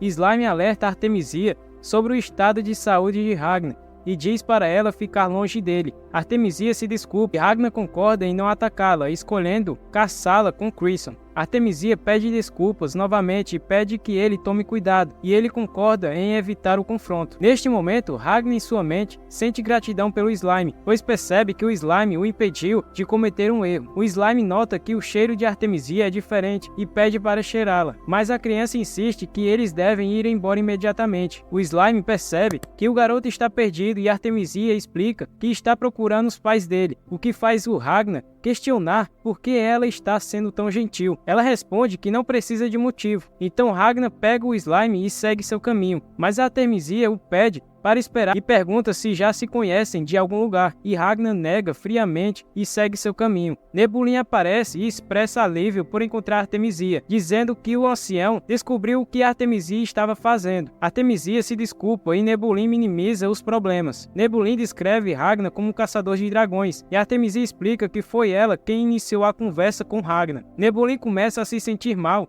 e então Artemisia sugere procurar um local menos lotado. Enquanto isso, Quimera questiona por que o monarca alado apareceu repetidamente na filmagem e suspeita que o tempo estava parado até aquele momento. Ela se pergunta por que Artemisia reiniciou o tempo naquele momento. Golem sugere que Artemisia poderia estar sem magia ou ter um limite de tempo para suas pausas eficazes. Crisson confirma que houve retrocessos que causaram a morte do rei, e é por isso que Artemisia é visível na filmagem. Crisson nota que Quimera não é boa em matemática, mas tem uma grande intuição.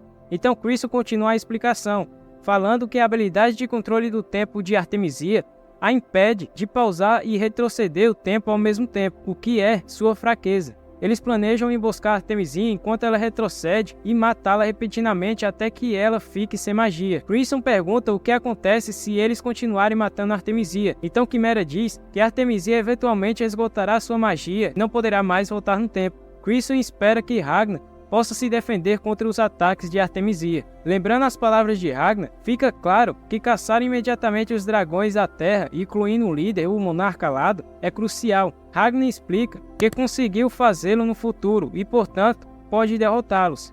Crisson acredita que Ragnar usou o mesmo método para matar o último dragão. Ragnar poderia vencer o líder, sem dúvida, mas Nebulin e Borgos são desafios. Crisson pede a seus servos que entendam a importância da missão. Slime está preocupado com Ragnar e questiona suas escolhas. Ragnar lembra que não é como sua versão do futuro, que vivenciou muitas perdas. Slime reclama por ser ignorado, mas a influência de Crisson diz para Ragnar obedecer às ordens para derrotarem os dragões. Ragnar sente uma sensação ruim no peito. Ragnar pergunta a Slime como contatar Crisson, e Slime diz que tem um dispositivo para isso. Ragnar pede para ele informar que encontraram um alvo, e após isso, Ragnar segue seu caminho sozinho.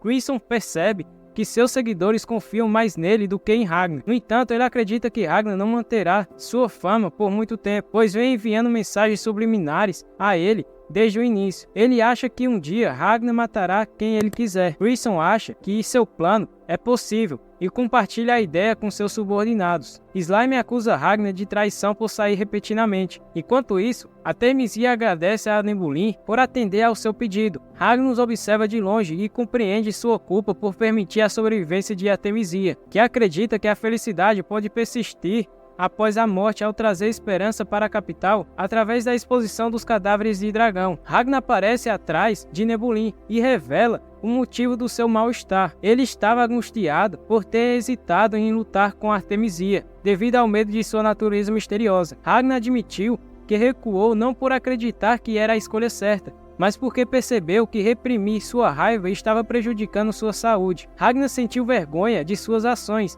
e então Artemisia pede desculpas e diz que não estava entendendo nada. Nebulin começa a desaparecer, e Ragnar pede desculpas a Crisson, mas optou por seguir sozinho para cumprir seu juramento de matar todos os dragões. Ele ataca Artemisia, e todos ao redor sentem o peso da batalha. Mesmo ferida, Artemisia volta no tempo para se recuperar e tenta contra-atacar, mas Ragnar a derrota repetidamente. Ragnar insistiu em continuar atacando, sugerindo que a melhor coisa para o povo seria a morte de Artemisia. Ragnar recorda seu passado enquanto enfrenta o Tiamat, que tentava transformá-lo em dragão para livrá-lo do seu ódio. No entanto, Ragnar rejeita essa transformação, decidindo empunhar sua espada contra si mesmo para evitar a contaminação pelo sangue de dragão. O Tiamat percebe seu erro ao entender que Ragnar não estava destinado a se unir à sua linhagem. Nebulin fica surpreso com a recusa de Ragnar em servi-la, e o Tiamat pede para Desastroa levá-los para casa. Outros observam à distância enquanto o Tiamat agradece aos mortos por contribuírem para os planos de Deus. Enquanto observa a luta, Crisson fica chocado ao ver Ragnar enfrentando o Tiamat sozinho. A batalha fica braba no novo distrito, colocando Ragnar em desvantagem. Ela avisa que não encontrou os dois dragões superiores. Crisson suspeita que Nebulin morreu e ordena a Quimera que retorne e direcione o Slime para um local específico, notando que Borges deixou o castelo. O servo de Crisson concorda em atrasar Borges, mas não matá-lo. Crisson entrega uma chave do subsolo e informa que a instalação está concluída, mas o Golem não pretende usá-la. Ele parte para apoiar a batalha, ciente de que suas ordens podem ser úteis se o Tiamat usar um plano específico. Enquanto isso, o Tiamat é atacada e sente a pressão do tempo. Borges aparece para ajudá-la, mas o Golem intervém, decepando o braço de dragão de Borges. Ao perceber o potencial de Ragnar, Ragnar é preso por uma barreira feita por Nebulin. O Tiamat, grata pela assistência, se prepara para recuar, invocando dragões para enfrentar Ragnar. No entanto, Ragnar, com a magia Silverine e a ajuda do Slime, quebra a barreira de Nebulin. Liberto, ele confronta Ultimatia, determinado a encerrar o duelo. Ultimatia recorda quando Voltei Kamui a considerou fraca para liderar os dragões. Voltei Kamui explica que ela precisa de 1 ou 2 décimos de segundos para parar o tempo, e Voltei Kamui fala que isso seria muito perigoso para eles. Ultimatia pergunta sobre quem seria eles, e Voltei Kamui fala que se refere às pessoas poderosas,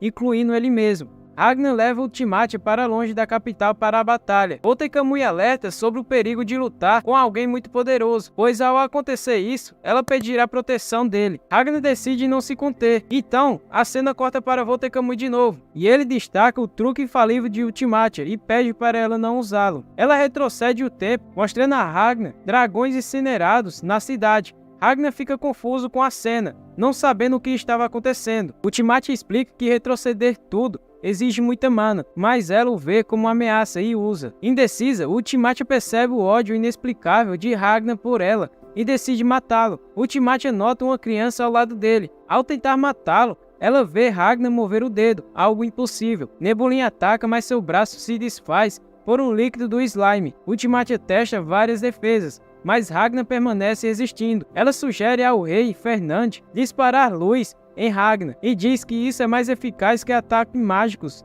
enfraquecidos pela luz solar. Borges atende ao seu pedido, mas destaca outro inimigo além de Ragnar. Ultimatia quer matar os aliados de Ragnar e pede a Nebulin para proteger as pessoas com uma barreira contra ataques de luz. Ultimatia, apesar de Ragnar ter matado sua linhagem, estranha sentir carinho por ele. Ragnar, mesmo sob o controle temporal de Ultimatia, ataca e quebra suas barreiras, confrontando-a pelas mortes causadas. Ultimatia continua a mexer no tempo, mas Ragnar continua avançando. E assim, Ragnar acaba sofrendo efeitos colaterais de seu poder, caindo no chão e sangrando muito. O rei dispara o raio Aurora e depois da poeira baixar, Nebulin nota que apareceram mais inimigos. Nebulin percebe a situação e o Borges fala para ele que aqueles não são seus únicos inimigos e pede para que Ultimatia pare o tempo para fugir. Porém, ele está em choque com tudo aquilo que está acontecendo. Crisson culpa Ragnar por agir sozinho, olha para Nebulin e se pergunta sobre o que fazer com ele. O local está arrasado. Ultimatia está em pânico nos braços de Nebulin. Crisson destaca que Ultimatia não tem habilidade de combate e ficou desesperada ao enfrentar Ragnar, que sempre arruinava seus planos. Isso a deixou perturbada. Crisson vê a situação como uma oportunidade para derrotar Ultimatia, mesmo com Ragnar fora dos trilhos. Ultimatia, sem saber o que fazer, tentou de tudo, mas Ragnar surpreendeu. Nebulin e Borges tenta acalmá-la, mas ela perde o controle e tenta voltar no tempo. Antes que ela continue, Crisson ativa um dispositivo, causando uma explosão na cidade. Ultimatia encontra destruição e morte em massa. Crisson a confronta, provocando-a a voltar no tempo para salvar inocentes. Ultimatia, enlouquecida, inicia um encantamento, mas Nebulin a impede, alertando sobre a armadilha do inimigo. Crisson, enfurecido, abandona o plano e parte com Quimera. Desesperada, Ultimatia pede a Nebulin para fazer algo diante do sofrimento das pessoas, agarrando-o aos prantos. Crisson caminha pelos destroços, ignorando os apelos de ajuda ao seu redor. Num beco, encontra o Golem, que separou uma porta para ele. Contudo, Crisson o atinge, criticando-o por não seguir o plano à risca. Ele alega que se o plano fosse seguido,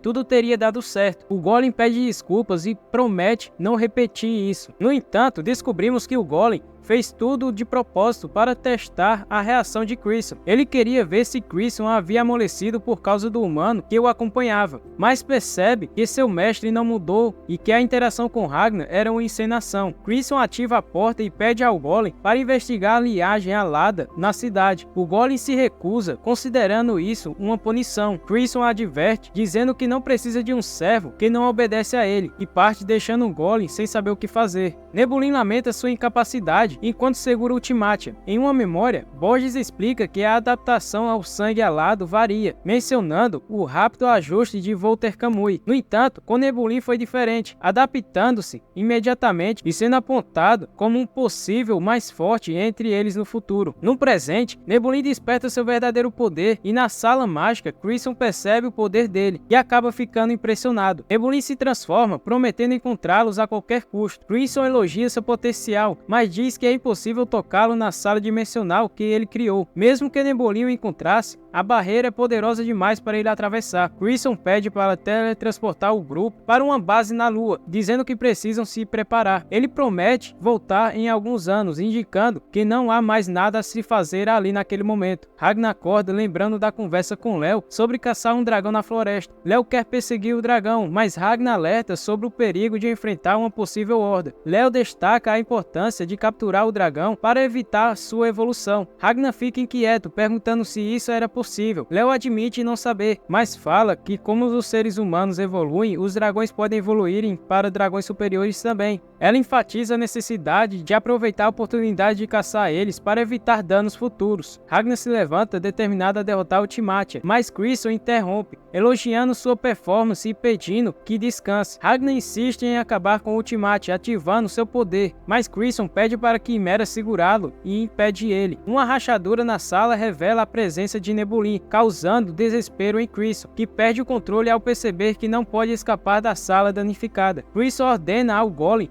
que ataque Nebulin, mas Nebulin sobrevive mesmo ferido e pede a Borges que destrua o Golem. Quimera percebe sua incapacidade de deter Ragnar, que começa a usar seu poder Arte Silverine, ameaçando matar todos ao seu redor. Crimson alerta que Ragnar está ajudando o inimigo, mas Ragnar não para. Em uma lembrança, Crimson conversa com uma garotinha sobre um futuro com guerra e destruição, mas ela expressa felicidade em estar com todos, mesmo em meio ao caos. Crimson questiona se é um sonho, mas percebe ser uma memória distante. A cena muda para a base dos caçadores de dragões no presente, onde a princesa, líder dos humanos, é questionada por um comandante. Ela o ameaça remover do cargo se ele continuar chateando ela, mas ele alerta que o teletransportador atraiu alguém, pedindo que ela investigue. Crimson admite que a situação não estava planejada e menciona a irritante comandante da base, e revela que é a segunda princesa de Leste, chamada Starlia. A princesa Starlia recebe Crimson em seu reino, informando que Crimson não precisa de mais detalhes, pois a presença dela é suficiente. Um soldado expressa irritação pelo uso do teletransporte, mas fica aliviado pelo círculo mágico não ter sido danificado. Starlia nota a presença de outra pessoa, perguntando onde ele está. Isaac informa que está recebendo cuidados médicos devido a um estado crítico causado por uma batalha iminente, e percebe que esse mesmo garoto é humano devido a alguns exames. Starlia oferece carne a Crimson, que aceita, elogiando o sabor. No entanto, a princesa revela que é carne de dragão preparada por ela, fazendo Crimson vomitar de nojo. Crimson conta a história da princesa, que nasceu sem braços, mas possui o poder de sentir e mover coisas com sua aura. Ele destaca os feitos incríveis dela na infância, e enfatiza por ela ter derrotado uma horda de dragões com 10 anos. A princesa, agora comandante da Força Especial do Reino, inicia um interrogatório. Crimson, pressionado pelo poder da princesa de ler auras, fica frustrado e culpa Ragnar.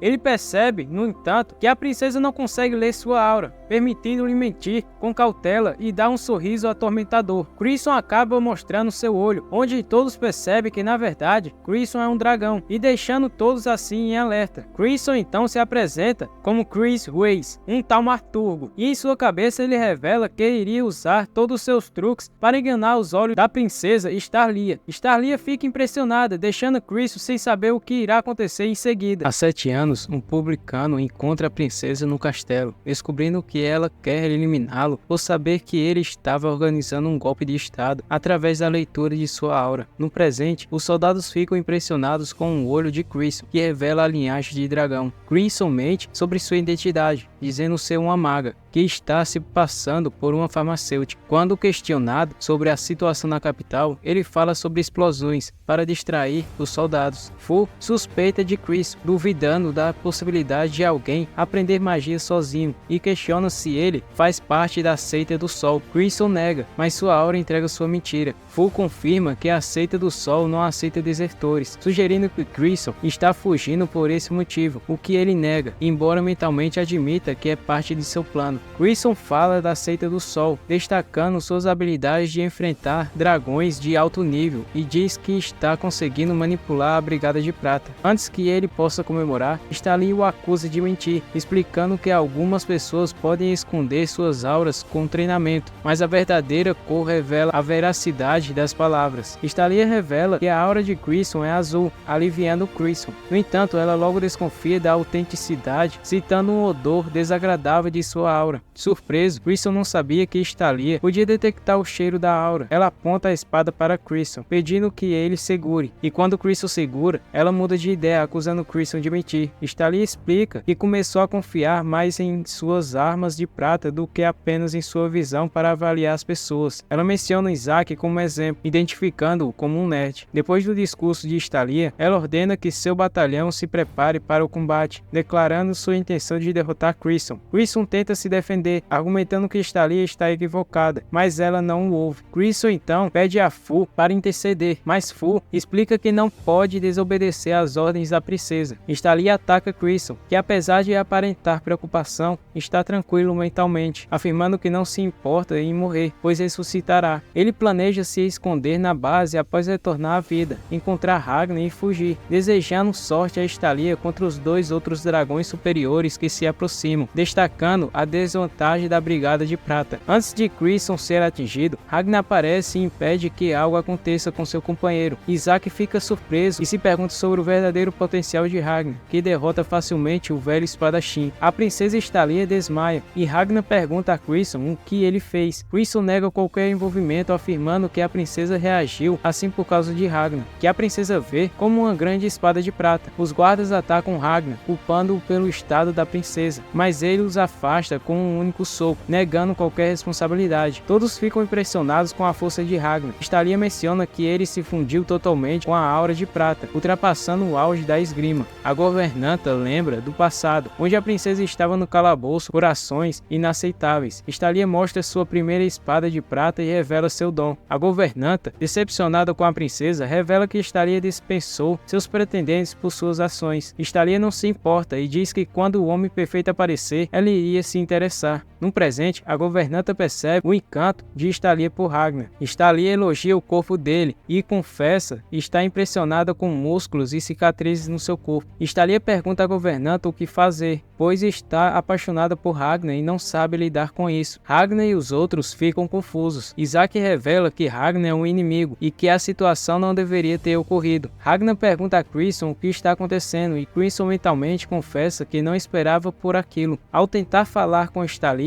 ela se esconde atrás da governanta, dizendo que encarou Ragnar por muito tempo. Ragnar, controlado por Crisson, expressa sua relutância em lutar. No final, eles são poupados, mas acabam presos em uma cela devido aos problemas causados. Ragnar precisa conversar com Crisson sobre a fuga deles, e Crisson concorda, dizendo que queria falar com ele também. Durante a conversa, Crisson critica Ragnar por arruinar seus planos ao tentar destruir o Tiamat rapidamente. Ragnar explica que quer evitar mais mortes, enquanto Crisson reclama das ações imprudentes de Ragnar, que comprometeram seu esconderijo e seus servos. Crisson exige uma solução. Ragnar promete matar o Tiamat, deixando Crisson irritado e colocando mais força em sua cabeça. Ragnar diz que aquilo está machucando ele, mas Crisson alega estar restaurando sua aura. Ragnar agradece, prometendo voltar à batalha após se recuperar, irritando Crisson ainda mais. Ragnar pergunta a Crisson sobre o Slime e se ele foi derrotado na batalha. Crisson esqueceu do Slime, mas reconstruiu parte dele no instante. O Slime retorna pequeno devido a Ragnar. Crisson fala que eles estão em uma base militar no norte de Reis. Crisson alerta sobre a situação perigosa e adverte que a explicação pode desencorajar Ragnar de voltar para a capital. Os soldados seguram civis, impedindo-os de sair devido ao perigo lá fora. Fu acha isso tudo um incômodo, mas Isaac diz que foi necessário para evitar mortes na capital. Fu debocha de Isaac, expressa desejo de resolver seus problemas e diz que quer ir embora. Isaac pede que Fu não comente sobre os intrusos, pois são poderosos e teme que isso afete a moral das tropas. Dois soldados aparecem, mencionando que Garmin, um espadachim poderoso, está sofrendo por um intruso que o derrotou. Isaac pergunta quem disse isso, e eles afirmam que foi o próprio Garmin, revelando que ele perdeu para um jovem desconhecido, afetando seu psicológico. O velhinho tem um delírio em que a princesa diz ter encontrado alguém melhor do que ele e planeja se casar, deixando Garmin desesperado. Os outros querem saber quem é essa pessoa, mas Isaac os repreende, pedindo que primeiro relatem sobre dragões. Um grandão o insulta, chamando-o de nerd e negando que Isaac seja o chefe. Isaac fica irritado com tudo isso. Duas garotas perguntam se Thalia está realmente apaixonado, gerando interesse nos outros. Os outros querem lutar com Ragnar e falam sobre procurá-lo. Fu, cansado, decide voltar ao trabalho. A princesa Thalia está sozinha, pensando intensamente em Ragnar. De repente, Nazarena lhe dá um tapa, deixando-a irritada. Nazarena explica que nunca conseguiu acertar um tapa antes, mas agora é fácil devido ao amor de Thalia por Ragnar. Thalia, desapontada consigo mesma por se apaixonar pela aparência de Ragnar, pergunta se é assim que alguém fica quando está apaixonada. Nazarena destaca a importância de Thalia para o batalhão e adverte sobre a distração do amor. Thalia ataca, mas Nazarena se defende facilmente. Thalia percebe o peso de suas responsabilidades e questiona o que aconteceria se perdesse. Nazarena afirma que o mundo precisa de uma figura que brilhe sobre esse fardo.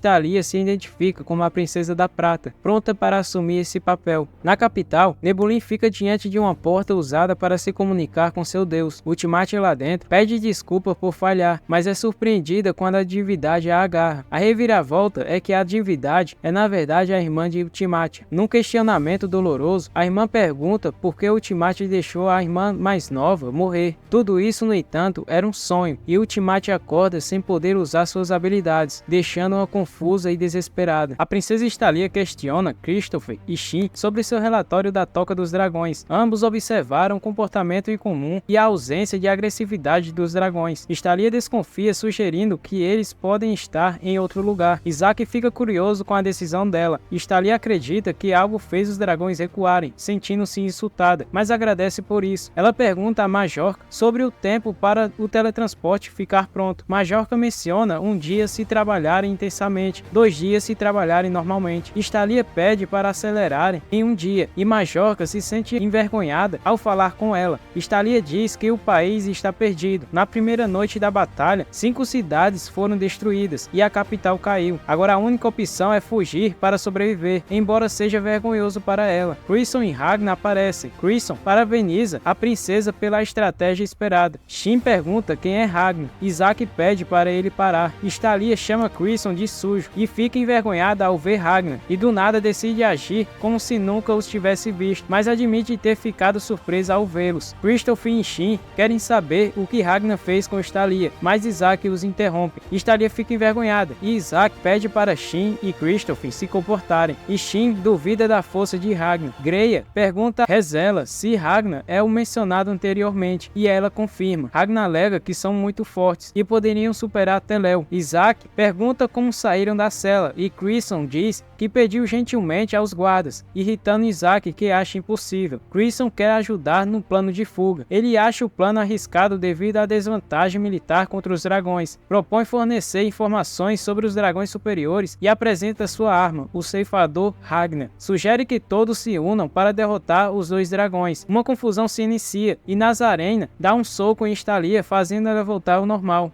Thalia reage negativamente a Crisson, recusa a união e o chama de nojento. Ragnar pede para esperarem e Thalia, envergonhada, pede para ele ficar onde está. Thalia ordena que Ragnar retorne à cela sob a ameaça de morte se o encontrar novamente. Crisson interfere, alertando sobre o malévolo Outro Zora, que usa poções para matar humanos de maneira terríveis. No entanto, ele afirma que a luz do sol neutraliza essas ameaças e fornece mais informações sobre os 2 assentos prestes a atacar. A suspeita surge sobre como Crisson conhece tanto sobre os dragões superiores. Thalia questiona a veracidade de suas palavras, e Crisson, de forma debochada, desafia Thalia a discernir mentiras, irritando-o. Thalia duvida da confiabilidade de Crisson, chamando-o de tagarela. Crisson usa Ragnar para distrair Thalia e ela dá um grito fofo. Crisson pede para Ragnar fazer uma aliança entre ele e Thalia. Ragnar, incerto, diz não saber como convencer Thalia. Crisson sugere que Thalia está interessada em Ragnar e pergunta se ele decidirá ficar e lutar. Em uma conversa, Crisson revela que os dragões superiores devastarão o local, ameaçando não apenas o batalhão, mas também os cidadãos na fortaleza. Crisson propõe a Ragnar ajudar na fuga se ele ficar, mas deixará todos morrerem se Ragnar for atrás de Ultimate. Ragnar, indeciso, decide falar com a princesa Thalia. Ela, constrangida, rejeita ouvir Ragnar por ele ser muito gato. Ragnar insulta Crisson, mas revela que seu propósito é exterminar eliminar os dragões. Stalia, surpresa, fica sem palavras. Majorca acha Ragnar pervertido, enquanto Isaac a impede de falar. Nazarena percebe que Stalia está apaixonada por Ragnar, deixando ela indecisa. Stalia aceita a oferta de Ragnar, admitindo que precisa de sua força. Crisson ri, parabeniza Ragnar por conquistar a princesa, mas Ragnar diz que apenas seguiu as ordens de Crisson. Isaac fica aliviado, sem entender a situação. Christopher e Shin queriam lutar contra Ragnar, mas Stalia adia a luta. Crisson elogia a decisão de Stalia e propõe pulverizar os dragões juntos. Stalia discorda e diz que o plano deve ser do jeito que ela quer, irritando Crisson. Stalia pergunta a Crisson sobre o comportamento estranho dos dragões, e Crisson revela que é por causa da batalha contra a progenitora dos dragões na capital, deixando todos impressionados. Outro Sora confronta Borges sobre o ataque à Ultimátia. Cansado de desculpas, Borges admite não poder se desculpar mais. Ao questionarem o paradeiro de Ultimátia, Borges fica sem palavras. No quarto de Ultimátia, ela lamenta a perda dos seus poderes. Walter Kamui aparece e revela que Nebulin o deixou entrar facilmente. Ultimátia desconfia dele, pensando que ele o ameaçou. Walter Kamui mostra um caçador derrotado e pergunta a Ultimátia se ela quer ouvir suas últimas palavras. Ultimátia recusa, considerando isso muito cruel. Ao apontar uma espada, Walter Kamui revela que o caçador lutou com ela, deixando Ultimátia com medo e acabando lembrando de Ragnar. Walter Kamui diz que a espada está impregnada com uma aura de prata, dificultando até para ele segurar. Ultimátia pede para ele afastar a espada, mas Walter Kamui a perturba com ela. Irritada, Ultimátia golpeia Walter Kamui com a espada e ele acha aquilo tudo muito divertido. Mesmo com medo, Ultimátia segura a espada. Walter Kamui afirma que ela não pode manipular o tempo devido ao medo e trauma do inimigo. Desesperada, Ultimátia pergunta o que fazer. Walter Kamui sugere ordenar que ele persiga o inimigo, mas ela hesita, alegando precisar do poder dele para o deus. Walter Kamui a derruba na cama, dizendo que só se preocupa com a proteção dela, e diz que Ultimátia é a mulher dele. Isso irrita Ultimátia, que o ataca questionando quem ele chama de sua mulher. Ultimátia diz para Walter Kamui fazer o que ele quiser. Ele concorda, afirmando seguir Ultimátia por escolha própria, não por Deus ou sangue de dragão. Ultimátia, em lágrimas, deseja a destruição dos que a feriram, achando injusto Ragnar e os outros estarem felizes. Walter Kamui quebra a espada, concordando em obedecer aos desejos de Ultimátia. O portão se abre, Nebulin fica inquieto. Ultimátia e Walter Kamui saem dele. Outro Sora fica feliz ao vê-la e a abraça. Ultimátia diz que está bem. Ela pergunta a Nebulin por que deixou Walter Kamui passar, e Nebulin admite em sua mente que sabia que ele poderia ajudar Ultimátia, e isso deixa ele muito irritado, e se pergunta como se aproximar mais dela para ajudá-la, como Walter Kamui fez. Walter Kamui lembra das últimas palavras do caçador sobre o ceifador destruir todos. Ele dá um sorriso maligno e diz estar animado para enfrentar Ragnar. Walter Kamui deseja uma luta épica com Ragnar, perguntando o que o ceifador acha, com um sorriso maligno. Ragnar infunde a espada com prata e Stalia pede a Isaac que a use. Ao atingir a outra espada, a espada se parte apenas até a metade, surpreendendo a todos com a força e resistência da arma que Ragnar colocou sua aura. Crisson pede que testemunhe o poder da espada infundida apenas com um pouco de prata. O efeito dura enquanto a espada é usada, mas a alta qualidade evita deterioração.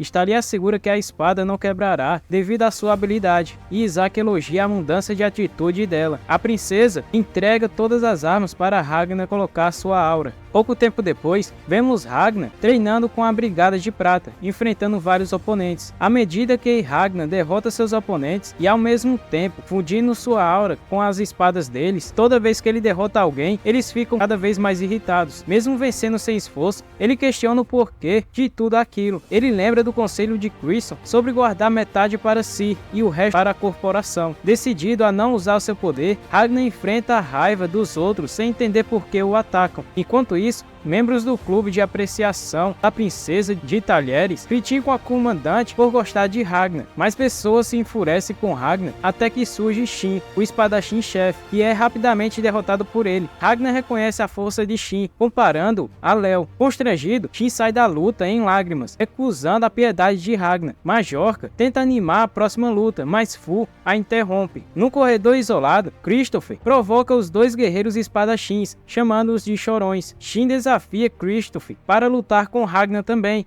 mas ele diz que já fez isso e foi derrotado, tendo agora uma arma com a aura de prata. Shin argumenta que a força não vem apenas da arma, mas Kristoff destaca a diferença entre esforço e talento natural, mencionando Ragnar como exemplo. Garm interrompe a discussão, revelando que Ragnar não tem talento natural, pois ele tem cicatrizes e seu poder é totalmente trabalho duro nos treinamentos, e Shin decide desafiá-lo novamente. À noite, as gêmeas, Greia e Rezele questionam Ragnar sobre a senhorita Stalia, enquanto ao fundo, Shin é derrotado pela 7ª vez. Ragnar diz não ter uma opinião formada sobre Stalia, mas as gêmeas insistem, mencionando a atração de Stalia por ele. Ragnar argumenta que suas bandagens escondem sua aparência, mas admite preocupação com sua suposta feiura. As garotas afirmam que o garoto fala a verdade sob pressão e sacam suas armas, pedindo que ele use a sua aura prateada para deixá-las mais fortes. Ragnar nota que o slime surgiu e as garotas o chamam de gnomo fofo. Ao se apresentar como um slime malévolo e de falar algumas coisas desnecessárias, as garotas convidam o slime para comer em uma lanchonete. Ragnar tem um pressentimento ruim sobre o slime. As gêmeas revelam que tiveram uma vida difícil e decide pregar uma peça no slime. Fu reflete sobre o poder mágico dos dragões superiores e a variedade de formas de manifestação desse poder. Os círculos mágicos são formados pelo sangue do dragão. O portador acumula poder com conhecimento. No encontro frustrante, taumaturgos discutem sobre os problemas de teletransporte. O líder sugere soluções criativas, mas a pressa surge devido à chegada iminente dos dragões. Crisol se intromete e diz que irá resolver os problemas. Em outro lugar, Otus Sora expressa gratidão por ser salvo do sofrimento por uma mulher estúpida. Tara Tectra revela a falta de emoções humanas, exceto um carinho pelo monarca dragão. Ele não sente vergonha dessa lealdade. Tara Tectra e Otus Sora discutem um plano no passado. Volter Camus expressa confiança em lidar sozinho com Ragnar e seus amigos. Otus Sora discorda, mencionando a fraqueza de Ultimatia sem seus poderes. Se a rainha morrer, todos os dragões acabam. Volter Camus, mesmo querendo enfrentar inimigos sozinhos, desafia as ordens de Otus Sora e lembra que a rainha quer a cabeça dos inimigos. Otus Sora pergunta à rainha, que admite ter dado a ordem, mas ela hesita sobre isso. Nebulin prevê que os inimigos virão até eles. Volter Camus jura proteger a princesa, enquanto Otus Sora provoca e inicia uma briga. Ultimatia questiona quem protegerá o país se Volter Camus e Nebulin forem. Otus Sora propõe um plano violento para destruir a cidade usando os dragões. Ultimatia concorda e Otus Sora delega tarefas, incluindo o controle de um dragão médio. Volter Camus lembra sobre Ragnar e Borges confia na linhagem remanescente. Otus Sora pede a Tara que participe da discussão, enfatizando a importância de cada membro. Ele exige que ninguém morra e que todos cumpram sua missão. No galpão, a princesa Stalia faz uma técnica mágica usando peças de prata para criar uma gaiola contra os dragões. Isaac pergunta à princesa sobre os comentários de Crisson sobre derrotar dragões e a princesa sugere não se distrair com informações não essenciais. Isaac menciona a teoria de Crisson sobre dragões superiores sendo humanos transformados, e a princesa confirma que pessoas com alto poder mágico podem ter características não humanas. Isaac fica preocupado com a próxima batalha, mas Stalia diz que é mais fácil lutar contra uma espécie diferente, comparando a prática humana de caçar para se alimentar. A princesa Stalia não se preocupa com a informação sobre os dragões superiores. Isaac recebe a ordem de eliminar esses inimigos sem hesitar para sobreviver. Enquanto isso, Ragnar acorda de um pesadelo, verifica o tempo com Crisson e eles se atualizam um ao outro. Crisson explica por que Ragnar não deve usar as artes de batalha Silverine, devido ao perigo representado pelo Volter Camus. Descobrir a localização de Ragnar pode levar eles à derrota iminente, então ele deve focar em salvar as pessoas sem usar seu poder. Isaac encontra Fu, que está surpreso com a melhoria do círculo mágico feita por uma mulher mais inteligente do que ele, deixando-o humilhado. Na cela, as gêmeas devolvem o Senhor Slime destroçado para Ragnar, e o Slime parece estar triste por perder sua superioridade. Crisson chega, perguntando por que Ragnar voltou para a cela. Ragnar diz que pode relaxar ali. Crisson confirma a economia da Aura de Prata de Ragnar e instrui Ragnar a fugir com o restante e uma espada. Antes de sair, Ragnar pede para Crisson falar com o Sr. Slime e Crisson vai até ele, fazendo o Slime esquecer as más lembranças com um tapa. Crisson diz para o Slime vigiar Ragnar durante a batalha iminente. A princesa aparece. Crisson a ignora, mas ela quer falar a sós com Ragnar. Ela revela que depois da batalha se juntará aos Solarianos para garantir o futuro do povo. Ragnar pergunta sobre os Solarianos e ela diz que tentaram recrutá-la antes, mas ela recusou. Stalia fala que se ela morrer na batalha, o futuro do povo será incerto, mesmo se escaparem do país. Stalia pede a Ragnar que a substitua como líder do Batalhão de Prata, se ela não sobreviver. Ele recusa devido à aversão à religião. Stalia, confiante em sua intuição, sente que sua morte é iminente devido ao sangue da Asa, mas esconde essa fragilidade. Durante uma reviravolta, ela se torna autoritária, exigindo a obediência de Ragnar na batalha. Ragnar, impressionado com sua preparação, diz que usaria suas habilidades para protegê-la e para enfrentar os inimigos. Stalia, humilhada pelos elogios, voa abruptamente, demonstrando estar envergonhada por ter falado com ele por tanto tempo. Enquanto isso, os dragões atacam a capital. Os soldados, inexplicavelmente, viram-se contra a população. O Tussora controla todos, inclusive os caçadores. Linhas vermelhas de energia sobem até a esfera do dragão Borges, que se regenera. A progenitora recorda o pedido de Borges para se alimentar de humanos. Borges deseja dar sua vida pela progenitora, deixando a liderança das feras para Nebulin. O dragão ancião usa sua vida restante para ajudar a monarca. Volterkamui apoia a decisão. Na base do Batalhão de Prata, tentáculos surgem do chão conforme as palavras de Otussora. Tetra ataca a base, mas é neutralizado por Ragnar, com espadas emitindo sua aura de prata. Ragnar não é reconhecido como ceifador, pois não está usando sua aura prateada diretamente em seu corpo. E assim, ele e Tetra começam a batalha. Esse foi o episódio 12 do anime Ragnar Crisson, que provavelmente chegou ao fim. Mais uma temporada acabou e espero que vocês tenham gostado do vídeo. Se gostou, deixa teu comentário aqui embaixo pedindo por mais. Não se esquece de deixar o teu like e se inscrever no canal para me ajudar a bater a meta de 500 inscritos. Obrigado por assistirem até aqui e até o próximo vídeo. Fui!